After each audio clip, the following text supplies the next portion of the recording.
বাংলায় একসময় থিয়েটারের রমরমা বাজার ছিল, কিন্তু কালক্রমে আধুনিক বিনোদনের বাজার থিয়েটারকে মানুষের মন থেকে মুছে দিতে চলেছে।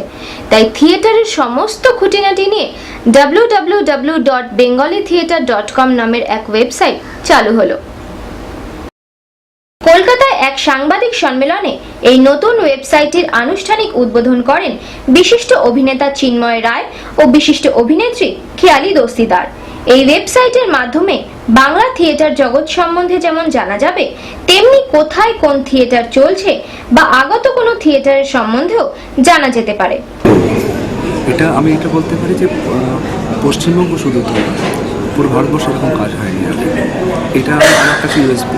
তো আমি চাইবো এটা পরবর্তীকালে, হ্যাঁ অবশ্যই বাঙালি তো ভারতীয়, তো ভারতবর্ষের যত জায়গা সেখানে আমি ছড়াবো, হয়তো তখন অন্য কোনো একটা নাম দিয়ে করবো, কিন্তু বেঙ্গলি থিয়েটারটা আমি বাংলার জন্য রাখবো, এটা ডিসাইড করলাম। তখন প্রায় 50টা ফোন যে দাঁড়িয়ে ছিল তার কাছে এসেছে, এখন কোথায় এই ঠাকুর আছে, এখন কোথায় এই আমি করি এখন কোথায় এখন নিয়ে আসছি, মানে কনস্ট্যান্ট একটা শুনতে শুনতে কি তারা। এখানে যখন প্রশ্ন দেখলাম সবাই ইশারা হচ্ছে তাড়াতাড়ি চলতে হবে, যেতে হবে। এইটার উত্তরই হচ্ছে bengali-theatre.com। আমাদের কারো তাদের সময় নেই, সুতরাং একটা বোতাম টিপে দেখো কোথায় কি আছে। কিন্তু আমি একটাই জিনিস